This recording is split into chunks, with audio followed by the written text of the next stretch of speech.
My 6-year-old daughter Lily was in emergency surgery for appendicitis when my husband Daniel walked out of our lives forever.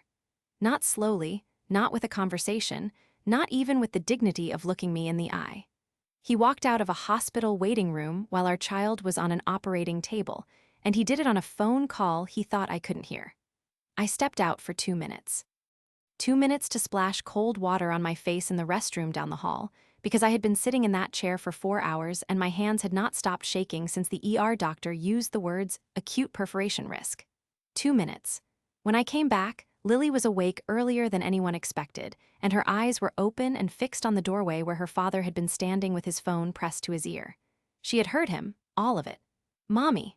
Her voice was a thread. Thin and careful, the way a child's voice gets when they are trying very hard not to cry in front of you. "Daddy said he doesn't want this life." Some people who know this story think I should have fallen apart right there. I have had more than one person tell me that what I did next was cold, that no normal woman would have been that composed. I need you to tell me if you think I went too far, because I am still not entirely sure I was wrong. I knelt beside her bed. I took her small hand in both of mine, and I whispered, "Your daddy was confused, but Mommy will always be right here." He never came back. The hospital room smelled like antiseptic and the specific kind of recycled air that only exists in buildings where people are fighting to stay alive. It was past 10 o'clock on a Thursday night in late February, and the overhead light above Lily's bed was doing that faint flicker that fluorescent bulbs do when they are almost gone but not quite. A nurse named Gabby had tucked a second blanket around Lily's feet 20 minutes before, and the call button was looped around the bed rail in easy reach. Lily's dark hair was spread against the pillow, and her face was the color of old paper. She was 6 years old, and she had just had her appendix removed, and she had woken up alone in that room because her father was in the hallway ending our marriage on a phone call, and I was at the sink down the corridor trying to hold myself together long enough to be useful to her. When I came back and understood what had happened, I did not panic. I did not look for Daniel in the hallway. I did not call his cell phone. I pulled the chair close to Lily's bed, and I sat down and I held her hand and I watched her fall back to sleep, and I did not move for the rest of that night. It was not composure. It was something older than composure. It was the particular stillness of a woman who has already spent 14 months quietly making sure that when this moment came, she would be ready. Let me tell you how we got here.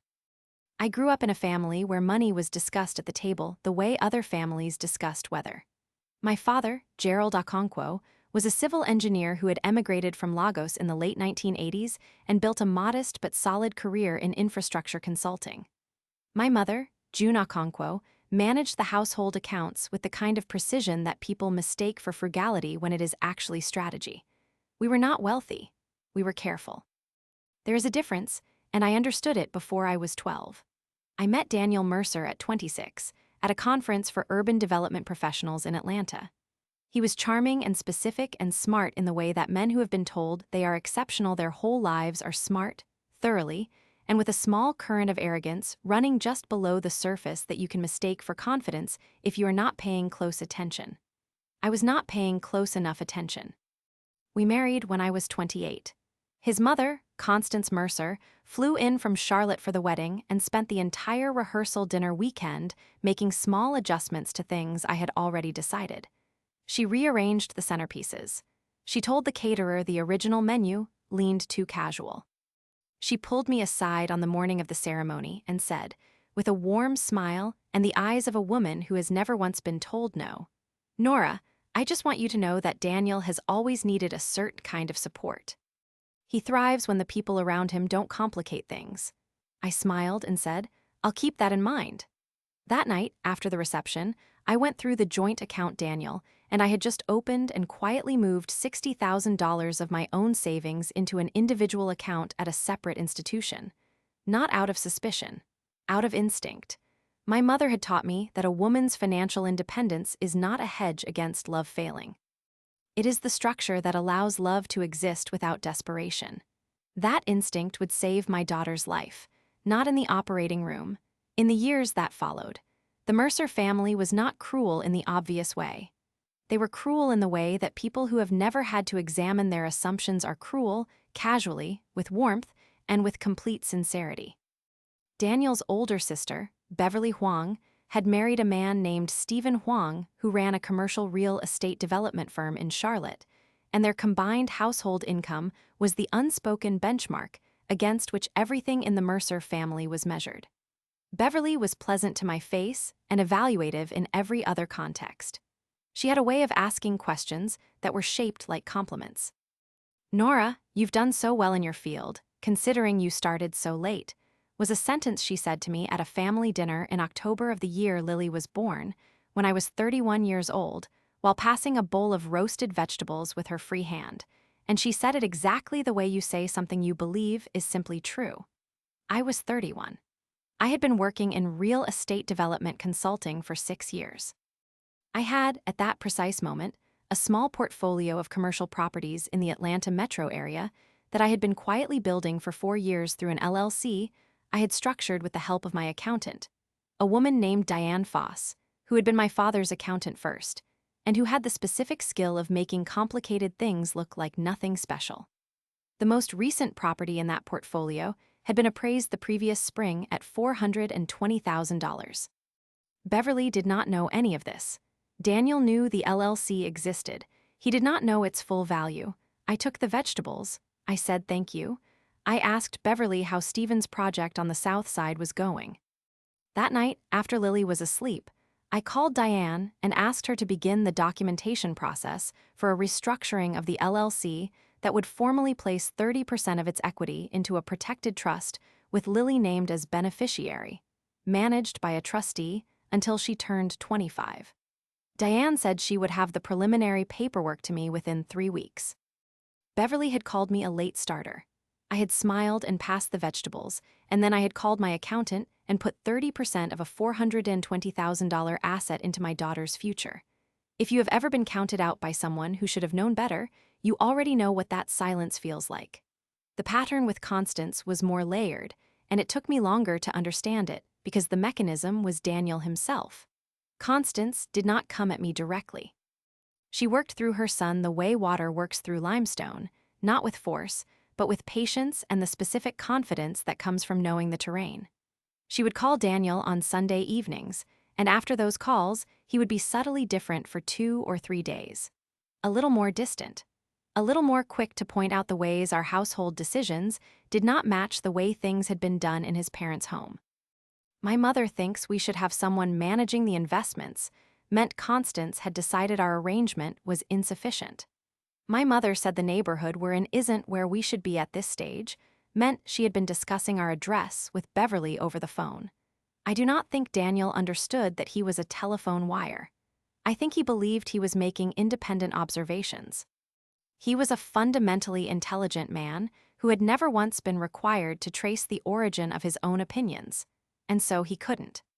The first time it damaged something real was in the spring of the year Lily turned 3.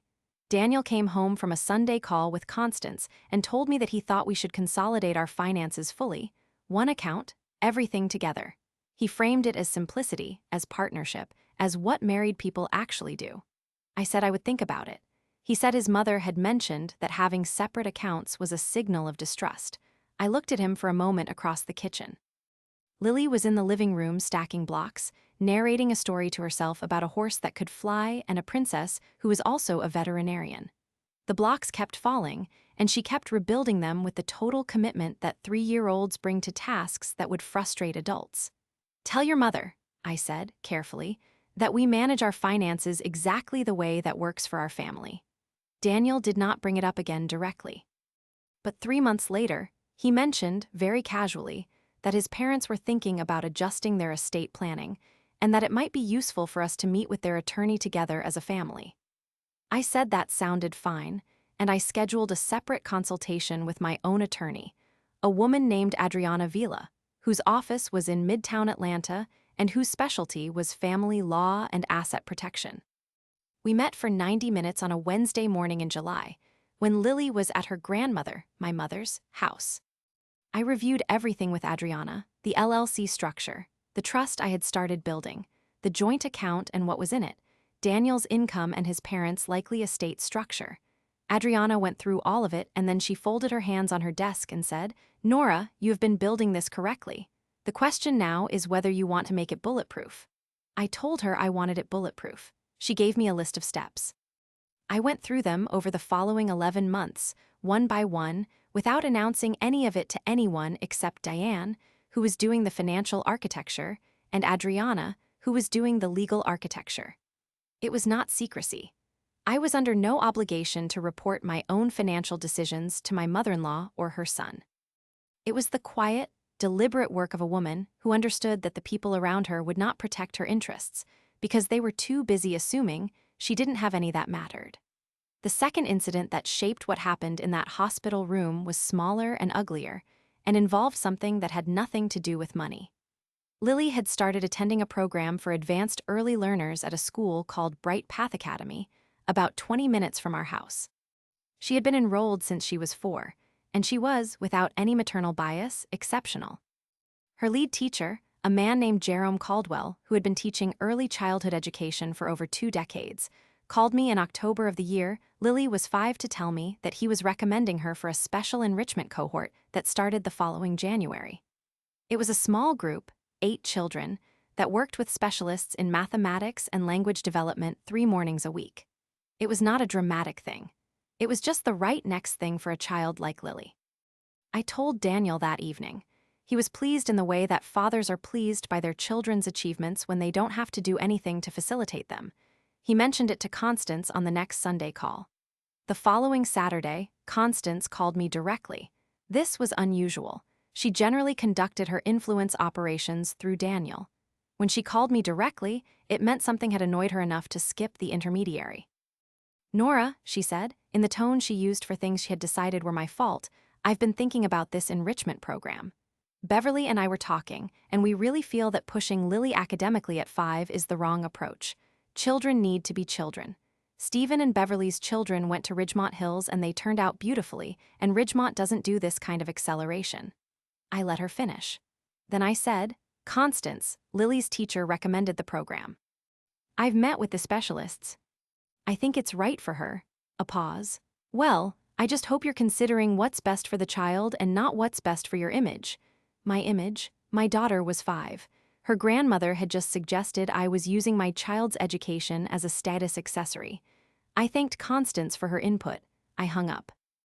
I went into Lily's room and watched her sleep for a few minutes, and then I went to my home office and opened my laptop, and I enrolled Lily in the enrichment cohort, paid the full year's program fees from my personal account, and then I drafted an email to Adriana Vila asking whether it was possible to establish Lily's educational support funding, the enrichment program, and any future specialist costs, as a separate protected line in the trust structure, so that decisions about her education could not be financially compromised by anyone except me.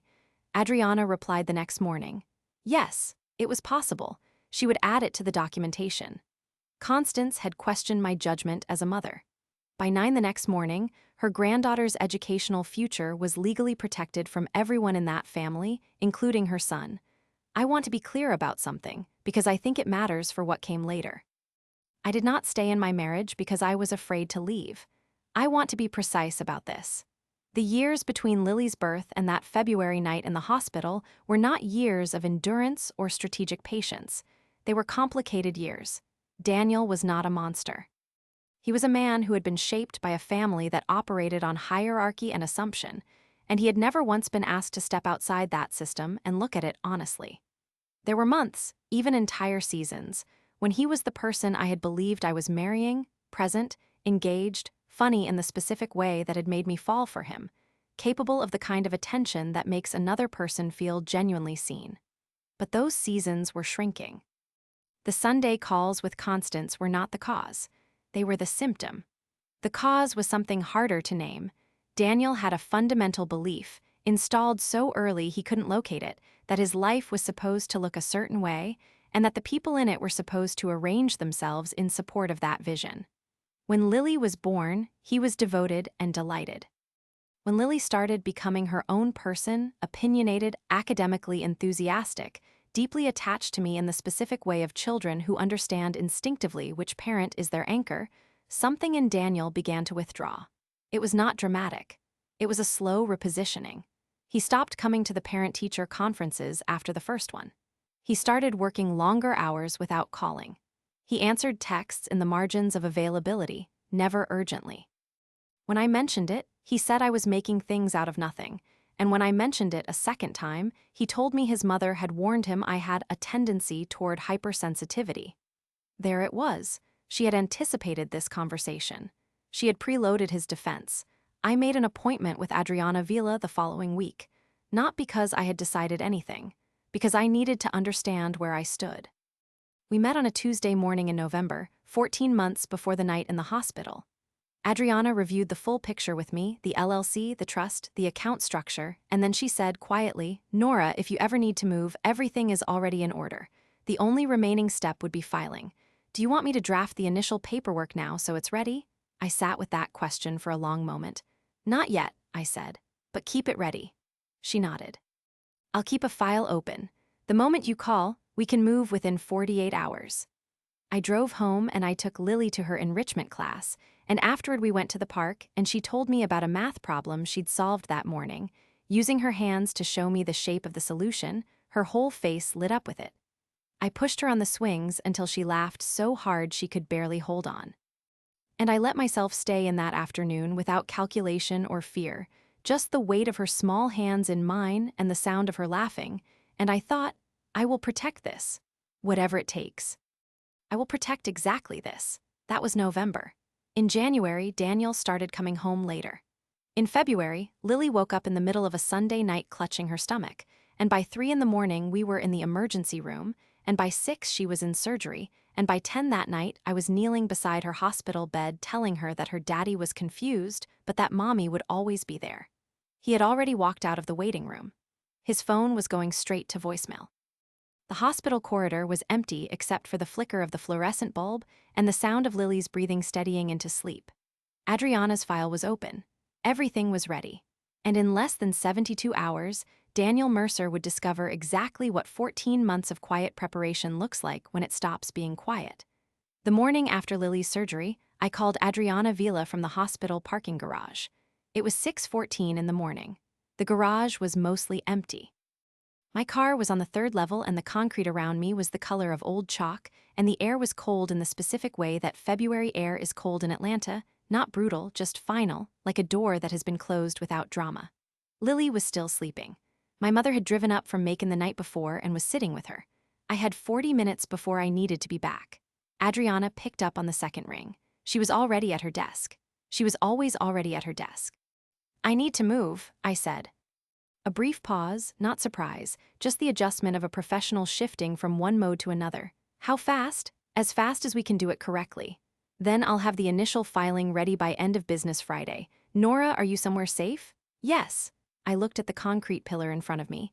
Someone had scratched a small star into it at eye level, years ago, the lines uneven and determined. "He left. He's not coming back." "Okay."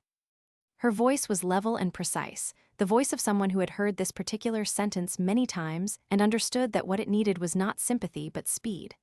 "I'll call Diane this morning and coordinate the asset documentation. We'll need a current valuation on the LLC properties before we file. Can Diane turn that around in 48 hours? I'll call her after you." "Good. Friday, then. Come in at 10. I hung up and stood in the parking garage for another minute, looking at that scratched star on the pillar. Then I went back upstairs to my daughter. What I had built, in the 14 months between that November meeting with Adriana and the night Daniel walked out of the hospital waiting room, was not a secret empire. It was not dramatic.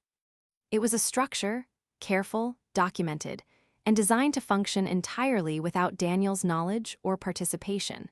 Because I had understood by that November that any financial architecture that depended on his cooperation was an architecture built on a fault line. The LLC, which I had named Clearline Properties, held 3 commercial properties in the Atlanta metro area at the time of the filing.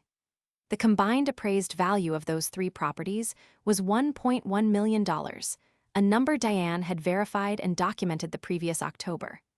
The LLC was mine, structured so that dissolution or transfer required my signature alone. The trust holding 30% of its equity for Lily was managed by an independent trustee, a woman named Constance had never heard of, at a firm Constance had never encountered, making decisions Constance had no legal standing to influence. Separately, I had a retirement account that I had been funding through a financial advisor named Roland Petty for 6 years. Roland was meticulous and slightly formal in the way of people who grew up watching their parents lose money and decided they would not repeat the experience. The account had grown, as of the previous December, to $214,000. Roland did not know about the divorce proceedings when I called him that Friday morning. He knew within the hour. "I'll need you to designate a new beneficiary," he told me, in the careful tone he used when he was delivering information that had emotional weight but needed to be processed as logistics. "And we should review the account structure for any joint designations." "There are none," I told him. "I set it up individually." A brief pause. "Good. Then we're already protected." He cleared his throat slightly. "I'm sorry, Nora." "Thank you, Roland. I'll be in next week." The health insurance was the piece I had been most deliberate about. Lily was on Daniel's employer plan, which meant that the moment our legal separation was processed, his employer had grounds to remove her from his coverage. I had known this for 11 months. In March of the previous year, I had quietly enrolled in a supplemental individual plan for Lily through my own employer's dependent coverage option, paying the premiums from my personal account, keeping the policy active and current. The supplemental plan was not as comprehensive as Daniel's employer coverage. It was enough. It was mine. No one in the Mercer family knew it existed, and when Daniel's HR department processed the separation paperwork 6 weeks after that night in the hospital, Lily's primary coverage transferred without interruption to my employer's plan, which I had already upgraded to the full family tier. She did not miss a single appointment with her pediatric gastroenterologist, a specialist named Dr. Amara Osai, whom she had been seeing for a mild digestive sensitivity since she was 4. She did not miss a single session with the occupational therapist at Bright Path Academy who worked with the enrichment cohort on fine motor development. Nothing stopped. Nothing was disrupted, because I had built it so that nothing could be disrupted by one person's decision to walk away. The private nature of all of this required almost no active concealment. I managed my own accounts. I had my own attorney. I had my own financial advisor. I went to meetings during working hours and described them to no one because no one had asked, and the Mercer family's central failure, the one that would cost them everything, was the assumption that a woman who was quiet about her finances was a woman who had no finances worth being quiet about. The first close call happened in August, 9 months before the hospital.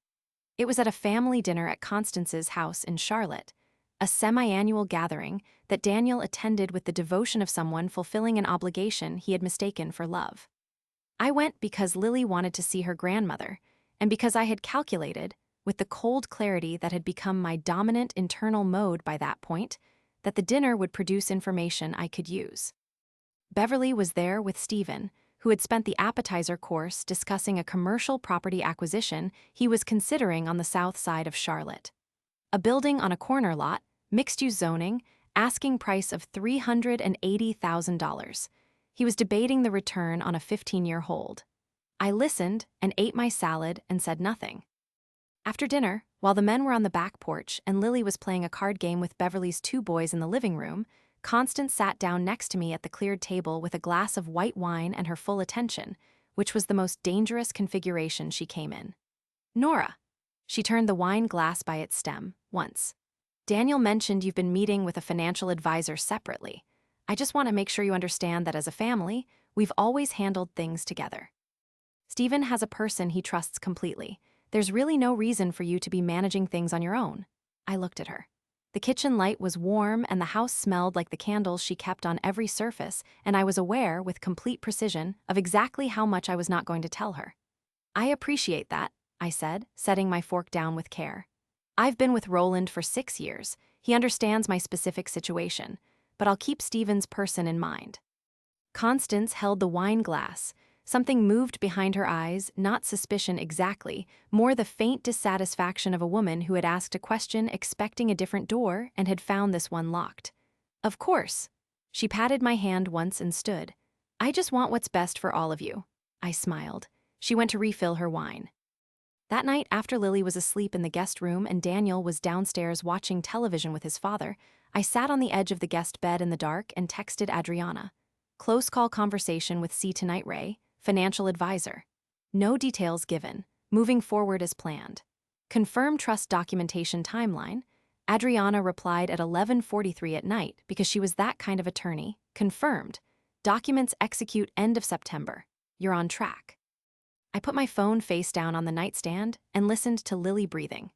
In the morning, before anyone else was up, I called Diane and asked her to accelerate the third property acquisition by 30 days. We closed on that property, a small mixed-use commercial building in Decatur, appraised at $290,000 on the 14th of October. Constance's warning had been intended to slow me down. It had, in the specific way that all of her interventions did, pushed me forward instead. The second close call was Daniel's. This one landed differently because it was not Constance's polished pressure. It was Daniel, tired and slightly off balance on a Wednesday evening in October, standing in our kitchen while Lily was at my mother's house for the week, asking a question he did not know he was not equipped to handle the answer to. He had been looking at our joint account. He did this periodically, with the casual proprietary attention of a man who had been told his whole life that financial oversight was his natural domain. He was looking at the balance, which was healthy but not remarkable, and something had caught his attention, not an absence exactly, more a proportion that didn't add up to what he expected. He leaned against the counter. "Nora, your income deposits into the joint account, they've been the same amount every month for the last year. But I know you got the Hargrove contract in April. That was a significant project. Where did that income go?" The Hargrove contract had been billed through Clearline Properties consulting arm, which I had quietly established as a secondary revenue line 18 months earlier. It had nothing to do with our joint account, because I had nothing to do with our joint account beyond the fixed monthly deposit I had set when we'd structured our finances, a deposit that covered my proportional share of household expenses and nothing more. I turned from the counter where I was making tea. I looked at him with the expression of a woman who is mildly puzzled by an accounting question and not at all by anything else. "The Hargrove work came through the LLC," I said, evenly. "It's commercial consulting. It runs separately. You know the LLC has its own accounts." He looked at me. "I don't have access to those accounts." "No," I picked up my mug. "You never asked for it." This was the near miss. The moment where a different man, a sharper man, or one with more suspicion might have pushed, might have said, "I want to see the LLC financials," might have sat down and done arithmetic. Daniel looked at the joint account summary on his phone for another moment. Then he set the phone face down on the counter and said he was going to take a shower. I waited until I heard the water running. Then I texted Diane, flag on joint account observation from D tonight. No details extracted. Recommend we finalize LLC separation documentation by end of month. Can we move the timeline? Diane replied the next morning, already on it. We'll have everything to Adriana by the 25th.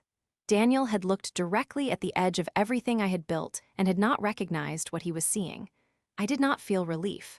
I felt the particular focused calm of someone who understands that the near miss is not luck. It is preparation. The third close call was Beverly's, and it was the sharpest of the three because Beverly was smarter than she was given credit for, and she had chosen, for reasons I still do not entirely understand, to bring it up at Lily's birthday party. Lily turned 6 in January, 3 weeks before the night in the hospital. We held the party at our house. A Saturday afternoon, 12 children, a woman named Deb who ran a mobile art studio and came with paint and small canvases and the specific patient energy of someone who genuinely likes 6-year-olds. Lily wore a yellow dress and a crown she had made herself from construction paper and stickers, and she was so delighted by all of it that I had to stop twice during the party to stand in a corner and breathe through the tightness in my chest. Because she was so entirely herself and so entirely unaware of what was quietly unwinding in the adult architecture of her life. Beverly arrived 40 minutes late with her husband and their 2 boys and a wrapped gift that was, I knew from the weight and shape of it, a book. She was always giving Lily books. It was one of the things I genuinely liked about her, which made the rest of it harder. She found me in the kitchen during the cake cutting, when the noise from the living room was high enough to cover a conversation. She set down her wine glass and looked at me with the expression she used when she had decided to be direct, which was the expression I trusted least because her directness was always shaped like concern. "Nora, I want to ask you something, and I want you to know it comes from a good place." She clasped her hands together. "Stephen was talking to someone at his firm last week, a developer in Atlanta, someone who works the Decatur corridor. He mentioned a small commercial property that sold in October, mixed-use building on Fern Street. He said the buyer was an LLC he'd never heard of." Her eyes were steady on mine. "Clearline Properties. Is that yours?" The living room erupted in laughter. Lily had gotten frosting on her crown and she was wearing it anyway, beaming. I looked at Beverly for exactly the right length of time, not a beat too long, not a deflection too fast. "Yes," I said. "That's my LLC." Beverly blinked. She had not expected the confirmation to come that cleanly. "Does Daniel know about the acquisition?" "Daniel knows the LLC exists." I reached past her to pick up the cake server. "The individual transactions run through the LLC accounts. It's standard structure." Beverly stood very still.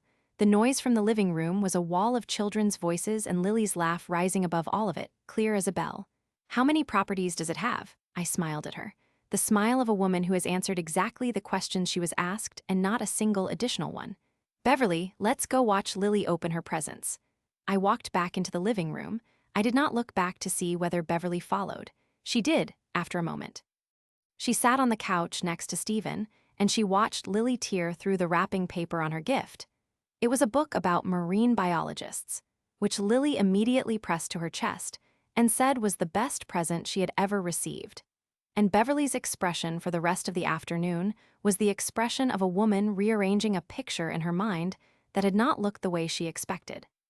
That evening, after the guests had left, and Lily was asleep on the couch surrounded by her new things, I called Adriana. Not a text this time, a call. "Beverly Huang knows about the Decatur property," I said without preamble. "She's connected through her husband's network. She'll tell Constance within the week." Adriana was quiet for 3 seconds. "How much did you confirm?" "That the LLC is mine, that Daniel knows it exists. Nothing about value or structure." "Good, that's defensible. Nora, given the timeline, I think we should file the initial separation petition by end of the month. Before anyone starts asking questions, we don't want to answer under informal pressure rather than legal process." I looked at Lily on the couch. Her construction paper crown had slipped sideways. She was still holding the marine biology book against her chest in her sleep. "File it," I said. Adriana called the following Thursday morning. "Everything is filed," she told me. "We are ready whenever you are." 3 weeks later, Lily woke up in the middle of the night holding her stomach. And 2 weeks after that, I was sitting in an attorney's conference room on the 14th floor of a building in Midtown Atlanta, across a table from Daniel Mercer and his lawyer. A man named Garrett Lowe, who had the overprepared energy of someone who had been told this would be a simple case. Watching the moment, Garrett Lowe reviewed the Clearline Properties asset summary for the first time and understood. With the particular stillness of a professional confronting a number that has dismantled his entire strategy, that nothing about this was going to be simple at all. "I want to know if you would have said what I said next, because I still think about it, even now, even after everything that followed. I want to know if you would have been as calm as I was, or whether the calm itself was its own kind of cruelty. I haven't decided yet." Garrett Lowe was the kind of attorney who organized his confidence around preparation. He was thorough. He had clearly spent time with Daniel before that first meeting, cataloging what he believed were the relevant assets: the joint account, Daniel's retirement fund, the equity in the house we own together in Decatur Heights, Daniel's employer stock options. He had a printed summary in a folder in front of him, and when he set it on the conference table and opened it, he had the settled posture of a man who expected the next 2 hours to be procedural. Adriana had sent the Clearline Properties documentation to his office 4 business days earlier, as required by the disclosure rules. Garrett Lowe had either not reviewed it carefully or had reviewed it and not understood what he was looking at. I know which one it was because of what happened in the first 10 minutes of that meeting. When he looked at the asset summary, Adriana slid across the table, and the muscle along his jaw did something careful and restrained, like a man who has just understood a joke at his own expense and is deciding how to respond. Daniel had not seen the full documentation before that morning. I know this because of the way he looked at the number on the summary, not the tight recognition of someone encountering a fact they had known was coming, but the loose, slightly delayed expression of someone whose mental picture of their life has just been replaced by a different one without warning. He looked at Adriana. Then he looked at me. I looked back at him with the expression of a woman who is present and attentive and has nothing to hide, which was the truth, and which was also the most devastating thing I could have offered him in that moment. The meeting was procedural and brief. It was not the confrontation. The confrontation came later, from a direction I had not anticipated, and it was worse. What I had not accounted for was Constance. I had accounted for Daniel's attorney. I had accounted for the asset disclosure process, the timeline of the separation petition, the insurance transfer, the trust documentation. I had accounted for Beverly's discovery of the Decatur property and the conversation that would follow it. What I had not fully accounted for was the speed at which Constance Mercer, once she understood the scope of what was happening, would decide that the correct response was not legal procedure, but a family dinner. She called Daniel the evening after the first attorney meeting. I know this because Lily told me the next morning, with the matter-of-fact repertorial accuracy of a 6-year-old who does not yet understand that some information is being gathered rather than simply shared. Daddy was on the phone with Grandma Connie for a really long time, Lily said, spreading peanut butter on her toast with intense concentration. He was talking loud. Was he? I poured her orange juice. He said your name a bunch. She looked up. Are you and Daddy in trouble at school? Something like that, I said, and I kissed the top of her head, and I did not tell her that the grown-up version of trouble at school was being summoned to a dinner at her grandmother's house in Charlotte with 48 hours' notice, and the specific energy of a family that had decided, collectively, that a conversation conducted in a living room was preferable to one conducted in a courtroom. The dinner was on a Friday evening in late March, 5 weeks after the hospital. Constance had called it a family discussion, which was the language she used when she meant a managed proceeding. Daniel's father, Howard Mercer, who was a retired bank branch manager and a man of almost architectural quietness, would be there. Beverly and Stephen, and me, I called Adriana the morning of the dinner. They want a family conversation, I told her. Of course they do. Her voice had the dry, precise quality it got when she was already 3 steps ahead. A family conversation is not a legal proceeding, which means nothing said in it is binding, but it also means they think they can pressure you into modifying your position before the formal process advances. Do you want to go? Yes. A brief pause. Why? Because I want them to say, out loud and in front of witnesses, exactly what they think is going to happen. I was standing at my kitchen window. The yard was still the gray-brown of late winter, the grass not yet recovered. I want to hear their strategy before it becomes a legal argument. Adriana was quiet for a moment. Go, don't agree to anything. Don't correct their assumptions until you are ready. And Nora, if they say anything about Lily, about her coverage or her trust or her educational arrangements, do not wait. Call me from the room if you have to. Understood.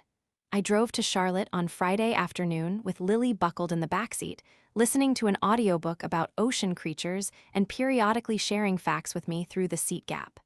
A blue whale's heart is as big as a small car, she told me, with the gravity of someone delivering urgent news. I told her that was one of the best facts I had ever heard. She seemed satisfied and returned to her audiobook, and I drove north on the interstate and thought about exactly nothing except the road and my daughter's voice, and the way the late afternoon light was hitting the tree line on the western side of the highway. My mother had agreed to take Lily for the evening. She lived 40 minutes from Constance's house, which I had chosen deliberately when I accepted the invitation. Lily would not be in that room. She would be at her grandmother's kitchen table eating my mother's jollof rice and showing her the marine biology book, and none of what happened next would reach her until I chose to let it. I dropped Lily at my mother's house at 5:30. My mother held my face in both her hands at the door and looked at me the way she had looked at me every time I had walked into something hard since I was small. Not with worry. With the particular focused calm of a woman passing something forward. You have everything you need, she said. I know. She released my face. Call me when you're done. I drove the 40 minutes to Constance Mercer's house in the Charlotte suburb where she had lived for 30 years, and I parked in the driveway behind Stephen's car, and I sat for exactly 2 minutes with the engine off, doing nothing except breathing. Then I got out, smoothed my jacket, walked to the front door, and rang the bell. Constance opened it. She was dressed for this, not formally, but carefully, the way she dressed when she needed to feel in command of a room. She looked at me the way people look at someone they have already decided does not matter. I had been waiting for that look for 4 years. "Nora!" Her voice was warm with the particular warmth of someone who has rehearsed warmth. "Come in." The dining room table had been set for 6. Howard was already seated at the far end, a glass of water in front of him and the expression of a man who had been present for many of his wife's campaigns and had developed, over the decades, a practiced neutrality that allowed him to be in the room without being implicated in it. He nodded at me when I came in. I nodded back. Howard Mercer, in my 4 years of knowing him, had never once said anything unkind to me and had never once intervened when someone else did, and I had long ago made peace with the fact that these two things were equally true about him. Beverly was at the sideboard pouring wine. Stephen was beside her, one hand in his jacket pocket, and he gave me the careful smile of a man who would have preferred to be somewhere else and was managing his discomfort through reasonable behavior. Beverly handed me a glass without asking. I took it. Daniel was already seated. He looked at me when I came in and then looked at the table, and in that small avoidance I read the full map of where we were. He was not angry, exactly. He was diminished. He had walked out of a hospital waiting room 5 weeks ago, and in the time since, he had received documentation from his wife's attorney that had restructured his understanding of their life together, and he had not yet found an emotion that fit the new dimensions. I sat down across from him. Constance sat at the head of the table nearest the kitchen. The dinner was roasted chicken and vegetables, served family style, and for the first 20 minutes we passed dishes and talked about nothing, Beverly's boys, a project Stephen's firm was finishing, an article Howard had read about interest rates. The mundane architecture of a family that is building toward something. It was Constance who moved us forward, the way she always moved things forward. Not with a declaration, but with a pivot so smooth it seemed organic. She set her fork down and looked at me across the table. "Nora, I want to talk about what's best for Daniel and for Lily. I think we all want the same things here." "I'm sure we do," I said, and I kept my voice level and my hands relaxed on the table, and I waited. "Daniel has told us about the asset disclosure." She folded her hands. "I want to make sure you understand that whatever has happened between the two of you personally, the family is committed to making sure Lily is taken care of. But we do have some concerns about the LLC structure and about some of the decisions that were made without Daniel's knowledge." Beverly, from across the table, "The Decatur property, specifically. Stephen's contact confirmed the acquisition price. Nora, that's a significant transaction. The fact that Daniel wasn't informed, I wasn't required to inform him." My voice was pleasant. "The LLC is a sole member entity. The operating agreement has been on file since the LLC was established 4 years ago. Daniel was aware the LLC existed." Stephen set down his wine glass. "Aware it existed isn't the same as aware of its activity." "You're right," I agreed. "It's also not the same as having a legal claim to its activity. Adriana can walk your attorneys through the structure in detail. She's available next week." A silence settled over the table, not the silence of a room that has stopped, but the silence of people recalibrating. Howard looked at his water glass. Beverly looked at Stephen. Daniel looked at his plate. Constance had not reached her main point yet. "I could feel it the way you feel a change in air pressure." She looked at me with the steady, careful gaze of a woman who had decided that warmth was no longer the right instrument. "Nora, I want to speak plainly. Please. The trust." She let the words sit for a moment. "The trust that names Lily as beneficiary with an independent trustee. We were not informed of that either. And frankly, structuring Lily's assets in a way that removes them from the family's oversight." "From Daniel's oversight," I said, still pleasant. "From the family's." Her voice was firm. "We feel that's a decision that should have involved all of us." I looked at her. Then I looked at Daniel, who was still looking at his plate, and I felt something shift in my chest. Not anger, not the hot variety anyway, but the cold, clarifying kind that comes when you understand that the person across the table has just said the quiet part out loud. "Constance." I kept my voice at a normal temperature. "The trust was established to protect Lily's educational and medical support from any disruption caused by changes in our marriage. It names an independent trustee." Daniel's name is not on it because Daniel's name is not required on it. And the family's oversight, I paused, just briefly, has never been something Lily's financial security depended on. Beverly put her wine glass down with a small, precise sound. That's a fairly hostile way to characterize what my mother is saying. I don't think it's hostile, I think it's accurate. Stephen looked at the ceiling for a moment and then back at the table. He was, I had always thought, a fundamentally reasonable man who had made the mistake of marrying into a family where reasonableness was optional. He said nothing, but his silence had a different quality from Howard's, not practiced, just stuck. Constance looked at me for a long moment.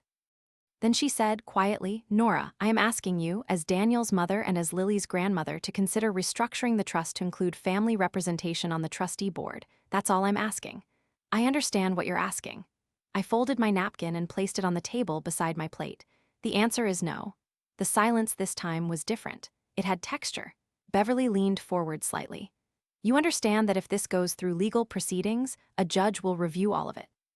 The LLC activity, the trust structure, the timing of the asset transfers, all of it." "I'm counting on it," I said. That was the moment Beverly stopped.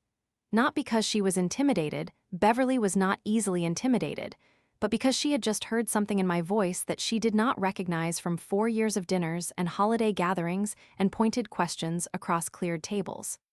She had heard the specific confidence of a woman who has already had this conversation with her attorney and knows exactly what a judge will and will not find, and the recognition moved across Beverly's face like a hand smoothing a crumpled piece of paper flat. "If you're still here, hit like. I need to know you saw that." Stephen reached for his water glass. Howard was looking at me now, with the expression of a man encountering something for the first time that he probably should have seen years ago. Daniel had finally looked up from his plate. I looked at Daniel. Directly, for the first time since I had sat down. "I want to tell you something," I said, "and I want to say it here so there's no confusion later about what was discussed tonight." The table was completely still. "The LLC was not hidden from you. The operating agreement has been on file with the state of Georgia since I established it. It was available to you the same way any public business record is available. You did not ask to see it because you did not think it was worth asking about." I picked up my water glass and set it back down without drinking from it. That is not deception. That is what happens when someone decides their spouse's professional work doesn't warrant their attention. Daniel's mouth opened slightly. Not to speak, just the small physical response of a man receiving something he cannot immediately metabolize. "Trust," I continued, "holds 30% of the LLC's equity for Lily, managed by an independent trustee, because I wanted to make sure that no matter what happened between you and me, her future was protected from both of our mistakes, including mine." Beverly's voice was careful now, the edge filed down to something that was trying to sound like reason. "Nora, the trust removes the family from decisions about my daughter's future," I said. "Yes." That was the point. Constance drew a breath that was not quite audible, but that everyone at the table could feel. "You did this deliberately." Her voice had changed. The warmth was gone completely, and what was underneath it was not rage. Constance was too controlled for unmanaged rage, but something harder and more foundational. The specific offense of a woman who has organized her entire self-concept around her centrality to the people around her, discovering that one of those people had been building a world she had no access to. "I did it deliberately," I confirmed. "The same way you've been deliberately managing this family's financial and personal decisions for 30 years. The difference is that the decisions I made were mine to make." Constance sat very still. Beverly looked at Stephen. Stephen looked at his plate. Howard, at the far end of the table, cleared his throat once, softly, and then was quiet again. "The LLC," I said, because I had decided before I sat down that if this moment came, I was not going to soften it, "has 3 properties. The combined current appraised value is $1.1 million. 30% of that is Lily's in a protected trust, and it has been since October of last year. The trustee is not a member of this family. The trust cannot be dissolved, modified, or accessed by Daniel, by me, or by anyone at this table. It is my daughter's. Full stop." Daniel made a sound, not a word, just the anterior to a word, the small intake before speech. He stopped himself. Beverly said, 1.1 million, and then also stopped, because the number had landed somewhere that didn't match the picture she had been working from, and rearranging the picture out loud in front of everyone was not something Beverly did. The second and third properties were acquired in the last 14 months, I continued. If Garrett Lowe would like the full acquisition documentation, Adriana has it ready. The valuation on the Decatur building alone came in at $290,000 last fall. I looked at Stephen briefly, because it was his contact who had flagged the acquisition, and I thought he deserved the acknowledgement. Your person was right to notice it. Stephen made a small, involuntary sound that might, in a different context, have been a laugh. Constance's hands were flat on the table. You are sitting here telling us that you have been building this portfolio during your marriage without telling Daniel, without volunteering information he never asked for, about assets I was under no legal obligation to disclose until the divorce proceedings required it. I kept my voice at the same temperature it had been holding since I sat down, which I disclosed, on time, through proper legal channels, 4 days before our first attorney meeting.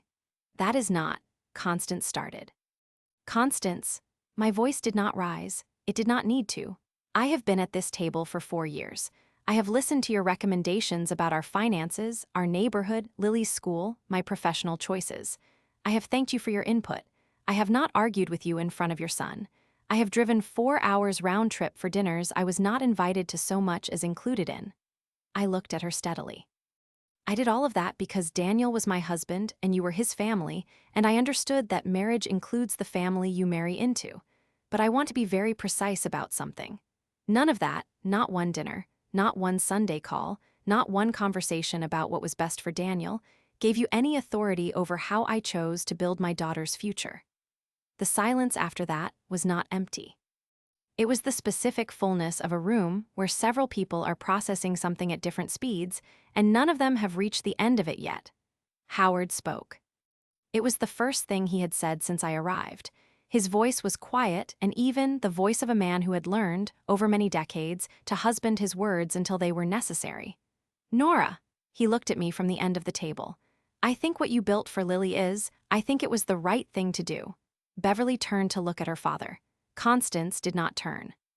She was still looking at me, and the expression on her face was one I had never seen there before, not anger, not warmth, not the managed pleasantness she wore like a uniform.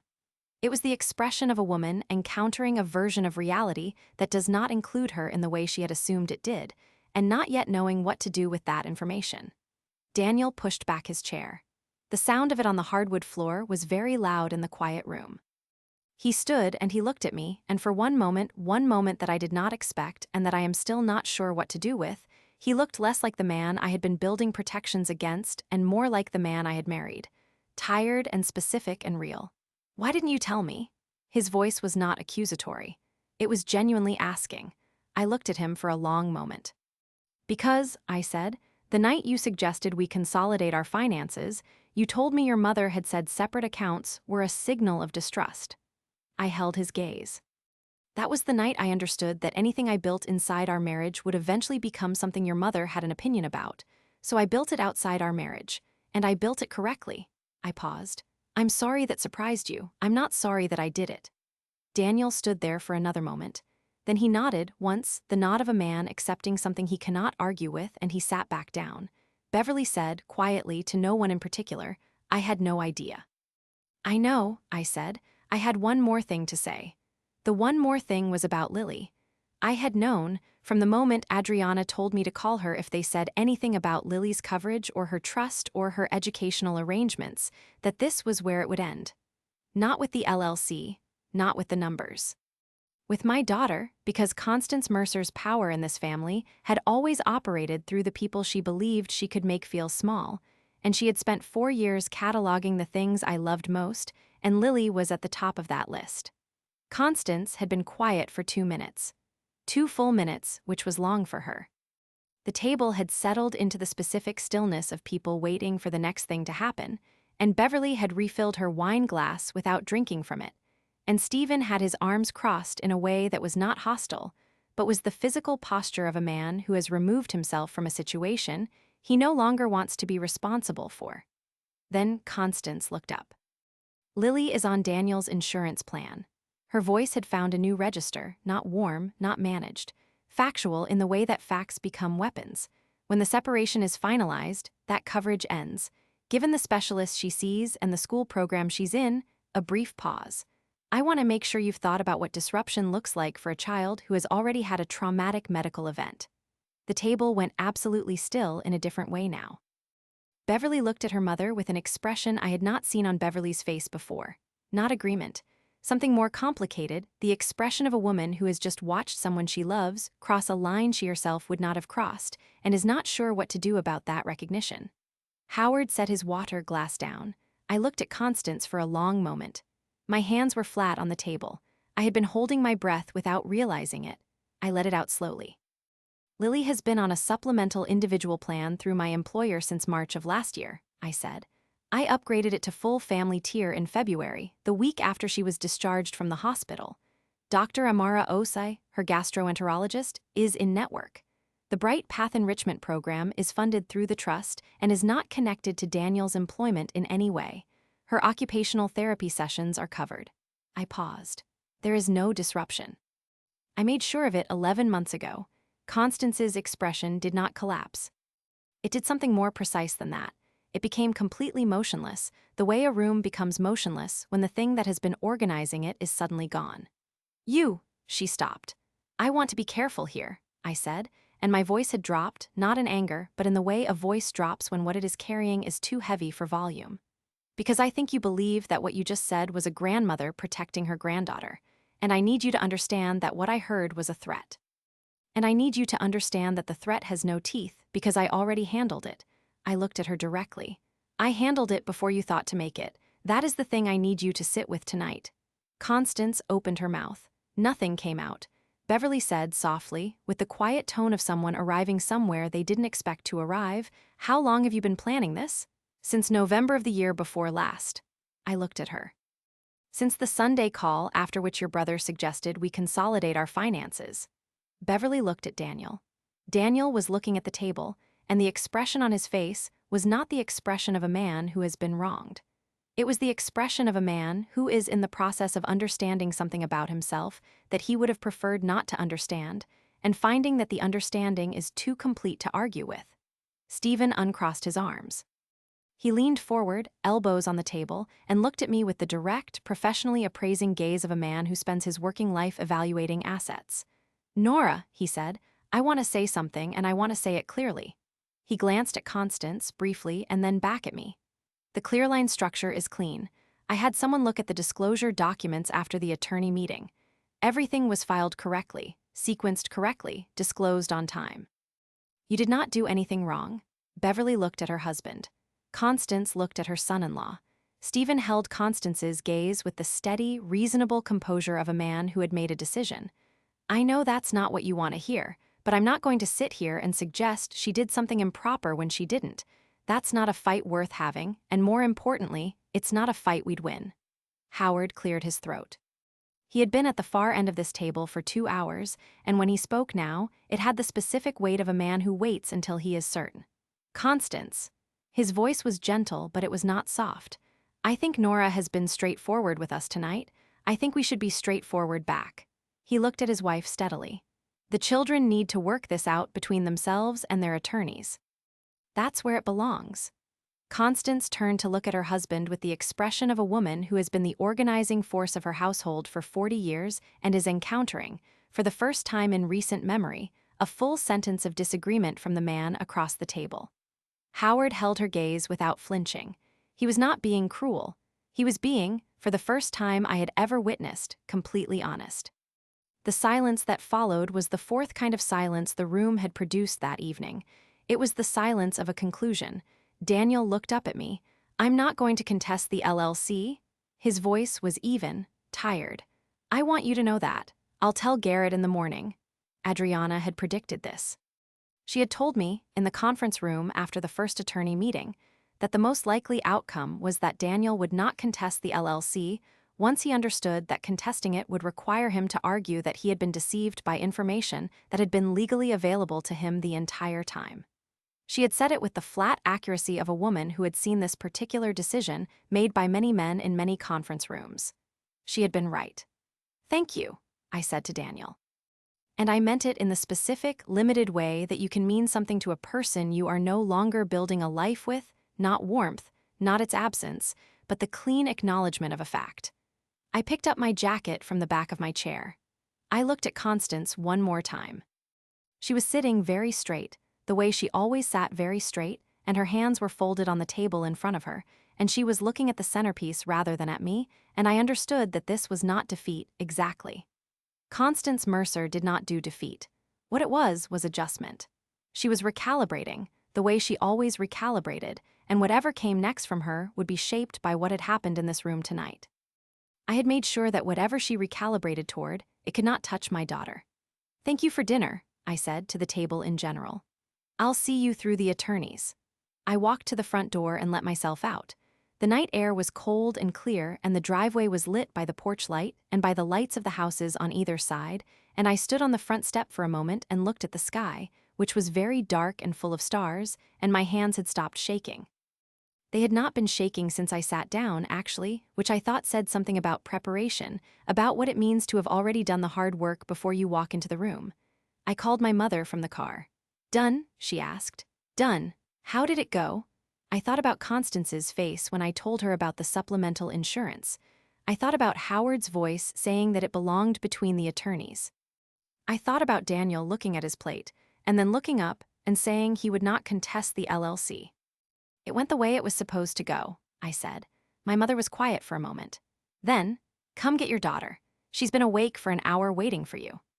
I drove the 40 minutes back to my mother's house, and Lily was on the couch under a blanket with the marine biology book open across her chest, even though she was supposed to be asleep. And when I came through the door, she looked up at me with the specific luminous alertness of a child who has been pretending to sleep and is extremely pleased with herself. "I was almost asleep," she said. "I can see that. I saved a page for you." She held the book open. There was a photograph of a humpback whale mid-breach, water cascading off its body in sheets, the ocean spreading out in every direction below it. "Look at that," she said, with the reverence she reserved for things she found genuinely extraordinary. "That's the best picture in the whole book." I sat down beside her and looked at the whale. "It really is," I said. The settlement was finalized on the 12th of June, 4 months after the night in the hospital. Adriana called me at 9:15 in the morning and said, "It's done," in the exact tone she had used when she told me the filing was complete, level, professional, and carrying beneath it the particular satisfaction of work done correctly. The settlement gave Daniel equity in the Decatur Heights house, which we sold and divided. The LLC remained entirely mine, with its full valuation documented and undisputed. Lily's trust was untouched, uncontested, and permanent. Garrett Lowe, to his credit, had advised Daniel not to fight the LLC by the second attorney meeting. He had looked at the documentation, at the filing dates, at the sequential and fully disclosed record of every acquisition, and he had told his client the same thing Stephen had told Constance at the dinner table. It was not a fight worth having, and not one they would win. Constance did not call me after the dinner. She did not send a message or appear at a subsequent meeting. Beverly told me, through a brief and carefully worded text 2 months after the settlement, that her mother had taken the outcome very hard, which I translated as Constance having encountered, for the first time in 40 years, a situation she could not reorganize to center herself. I did not respond with more than a simple acknowledgement. Beverly and I were not close, but we were not finished either. She sent Lily a birthday card in January, with a gift card to a bookstore, and Lily was extremely pleased, and I thought that was probably the right shape for whatever came next between us. Howard sent me a handwritten note 6 weeks after the settlement. It said, in his careful, spare handwriting, "Nora, you handled everything with dignity. I should have said so sooner." It was the most words I had ever received from Howard Mercer, and I kept it, not for sentiment, but because it was true, and because people who tell the truth deserve to have it acknowledged. Daniel moved to a 2-bedroom apartment in Midtown Atlanta. He has Lily every other weekend and 1 evening a week, and he shows up reliably, which is the thing I had hoped for and the only thing I had asked Adriana to insist on in the custody arrangement. Whatever his failures as a husband, he is present as a father, in the limited, consistent way that is available to him, and Lily loves him, and I have never once told her not to. Clearline Properties added a 4th asset in October of that year, a mixed-use building in the Old Fourth Ward that Roland flagged as a strong long-term hold. Its appraised value at acquisition was $330,000. Diane handled the documentation. Adriana reviewed the structure. I signed the closing papers on a Tuesday morning and then drove to Bright Path Academy to pick up Lily from her enrichment session, and she came out of the building carrying a painting she had made, a blue whale, broad and confident, moving through water the color of deep ocean. She held it up to show me before she even reached the car. "Dr. Caldwell said it's the best one in the class," she announced. "Dr. Caldwell is correct," I told her. She climbed into the backseat and buckled herself in with the focused competence of a 6-year-old who has recently mastered the buckle and still finds it satisfying. She held the painting carefully on her lap the entire drive home. I do not think about Constance very often anymore. When I do, it is not with the heat of old injury, but with the specific clarity of someone who understands exactly what happened and why, and has no remaining use for it. She believed that the people around her existed in relation to her, that Daniel's life was her project, that his marriage was her jurisdiction, that his daughter was an extension of her family's story rather than her own separate person. She was not malicious. She was simply someone who had never been required to encounter the limits of her own authority, and when she finally did, she found that the limits had been built by someone she had not taken seriously. That part, I will admit, I found satisfying. Lily starts second grade in the fall. She has informed me that she intends to be a marine biologist and also possibly an astronaut, and she would like to know if those two things can be combined. I told her I did not see why not. She accepted this and moved on to the next question, which was whether whales dream. I told her I thought they probably did. She thought about it for a moment, looking out the car window at the sky. "I hope they dream about the ocean," she said. "So do I. My mother says I was colder in that dining room than I needed to be. She says I could have found a way to leave the family their dignity. She is not entirely wrong, and she is not entirely right, and I have been thinking about it ever since. So tell me, did I go too far or not far enough? I want to know what you think."